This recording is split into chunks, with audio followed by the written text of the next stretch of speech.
Hello guys, welcome to our YouTube channel. तो आज का आपका पहला सवाल है, भुगतान संतुलन बीओपी के संबंध में निम्नलिखित कथनों पर विचार कीजिए। पहला, प्रत्यक्ष विदेशी निवेश और विदेशी संस्थागत निवेश एफडबलआई भुगतान संतुलन के चालू खाता भाग के मुख्य घटक है। दूसरा, भुगतान संतुलन अधिशेष तब होता है जब किसी देश का आयात उसके निर्यात से अधिक होता है। उपयुक्त कथनों में से कौन सा कथन सही है? ऑप्शन एक, केवल एक। ऑप्शन दो, केवल दो। ऑप्शन तीन, एक और दो दोनों। ऑप्शन चार, कोई नहीं।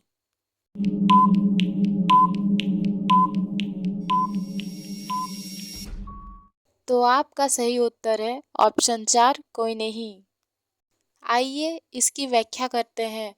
भुगतान संतुलन बीओपी भुगतान संतुलन बीओपी किसी देश के निवासियों द्वारा किए गए सभी अंतर्राष्ट्रीय लेन देन का रिकॉर्ड है जो विदेशी मुद्राओं के सामने रुपये की सापेक्ष मांग को मापता है और विनिमय दरों एवं आर्थिक स्थिरता को प्रभावित करता है। भुगतान संतुलन में दो मुख्य घटक होते हैं, चालू खाता और पूंजी खाता।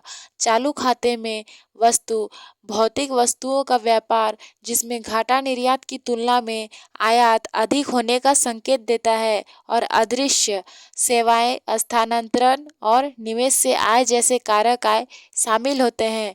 पूंजी खाता किसी देश की परिसंपत्तियों, प्रत्यक्ष विदेशी निवेश, विदेशी संस्थागत निवेश और देनदारियों, ऋण उधार में परिवर्तन रिकॉर्ड करता है। अतः कथन एक सही नहीं है। भुगतान संतुलन घाटा तब होता है जब किसी देश का आयात उसके निर्यात से अधिक होता है। अतः कथन दो सही नहीं है। आपका दूसरा सवाल है, भारतीय खाद्य सुरक्षा एवं मानक प्राधिकरण के संदर्भ में निम्नलिखित कथनों पर विचार कीजिए। पहला, एफएसएसएआई उपभोक्ता मामले, खाद्य और सार्वजनिक वितरण मंत्रालय के तहत एक स्वायत्त वैधानिक निकाय है। दूसरा, एफएसएसएआई खाद्य पदार्थों के निर्माण, भंडारण, वितरण, बिक्री और आयात को नियंत्रित करता है। उपयुक्त कथनों में से कौन सा सही है? ऑप्शन एक, केवल एक। ऑप्शन दो, केवल दो। ऑप्शन तीन, एक और दो दोनों। ऑप्शन चार, कोई नहीं।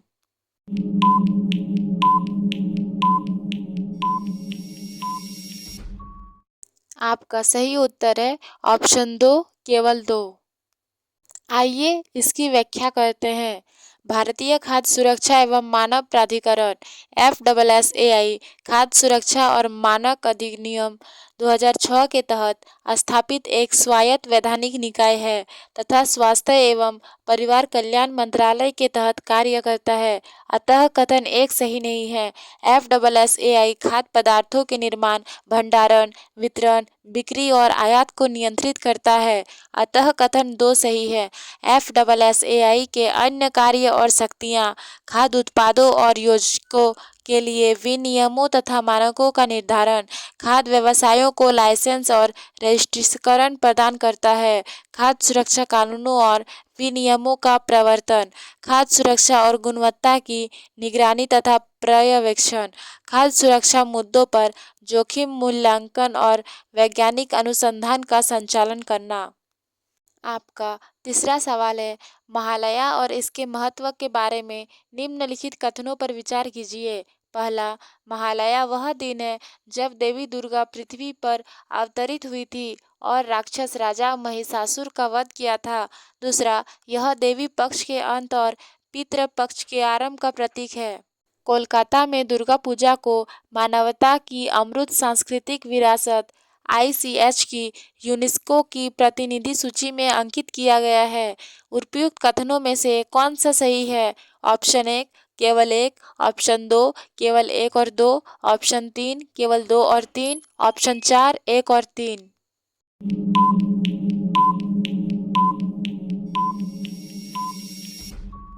आपका सही उत्तर है ऑप्शन चार, एक और तीन। आइए इसकी व्याख्या करते हैं।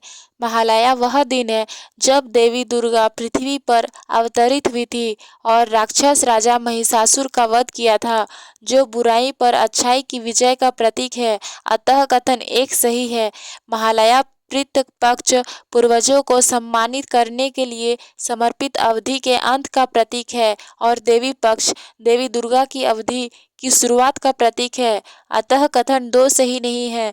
कोलकाता में दुर्गा पूजा को मानवता की अमूर्त सांस्कृतिक विरासत ICH की यूनेस्को की प्रतिनिधि सूची में अंकित किया गया है। यह एशियाई का पहला ऐसा महोत्सव है जिसे यूनेस्को मानवता के ICH के रूप में मान्यता प्राप्त हुई है।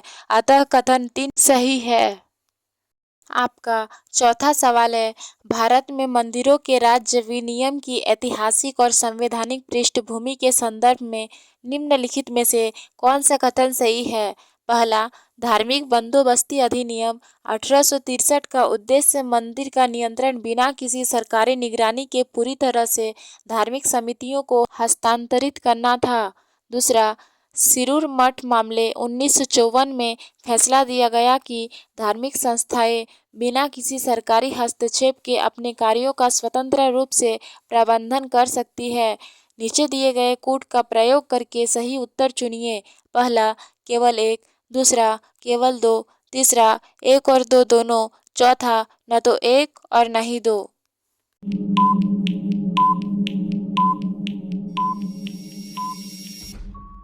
आपका सही उत्तर है ऑप्शन 4, न तो एक और न ही दो। आइए इसकी व्याख्या करते हैं। ब्रिटिश सरकार के धार्मिक बंदोबस्ती अधिनियम 1863 का उद्देश्य मंदिर के नियंत्रण को समितियों को हस्तांतरित करके मंदिर प्रबंधन को धर्मनिरपेक्ष बनाना था, लेकिन नागरिक प्रक्रिया संहिता और धर्मार्थ तथा धार्मिक ट्रस्ट अधिनियम 1920 जैसे विधिक ढांचों के माध्यम से सरकारी प्रभाव को बनाए रखा गया। अतः कथन एक सही नहीं है। सिरूर मठ बनाम आयुक्त हिंदू धार्मिक बंदोबस्ती मद्रास मामला 1954 में भारत के सर्वोच्च न्यायालय SC ने फैसला दिया कि धार्मिक संस्थाओं को अनुच्छेद 26D के तहत स्वतंत्र रूप से अपने मामलों का प्रबंधन करने का अधिकार है, जब तक कि वे लोक व्यवस्था, नैतिकता या स्वास्थ्य के विपरीत नहीं होते हैं। अतः कथन 2 सही नहीं है। आपका पांचवा सवाल है, निम्नलिखित कथनों पर विचार कीजिए। पहला, यूरोपीय संघ के सामान्य डेटा संरक्षण विनियम GDPR के अनुसार 16 वर्ष से कम आयु के सभी उपयोगकर्ताओं के लिए इंटरनेट का उपयोग करने हेतु माता पिता की सहमति अनिवार्य है। दूसरा, भारत के डिजिटल व्यक्तिगत डेटा संरक्षण अधिनियम DPDPA 2023 का उद्देश्य 16 वर्ष से कम आयु के बच्चों के सोशल मीडिया के उपयोग को विनियमित करना है। नीचे दिए गए कूट का प्रयोग करते हुए सही उत्तर चुनिए। पहला, केवल एक। दूसरा, केवल दो। तीसरा, एक और दो दोनों। चौथा, न तो एक न ही दो।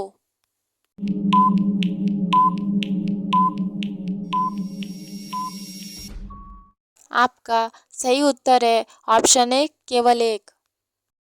आइए इसकी व्याख्या करते हैं।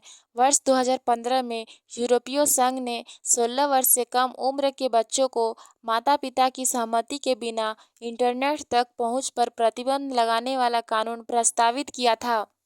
जनरल सामान्य डेटा संरक्षण विनियम GDPR डेटा प्रोटेक्शन रेगुलेशन 2018 यूरोपीय संघ में सख्त डेटा गोपनीयता मानक निर्धारित करता है, जो उपयोगकर्ताओं को उनकी व्यक्तिगत जानकारी पर नियंत्रण प्रदान करता है तथा एक वैश्विक बेंचमार्क के रूप में कार्य करता है। अतः कथन एक सही है। भारत के डिजिटल व्यक्तिगत डेटा संरक्षण अधिनियम DPDPA 2023 का उद्देश्य बच्चों के सोशल मीडिया के उपयोग को विनियमित करना है। DPDPA की धारा 9 में 18 वर्ष से कम उम्र के बच्चों के डेटा को संभालने के लिए 3 शर्तें बताई गई है। अतः कथन 2 सही नहीं है। तो गाइज, ऐसे ही और डेली करंट अफेयर्स के लिए हमारे चैनल को सब्सक्राइब करें।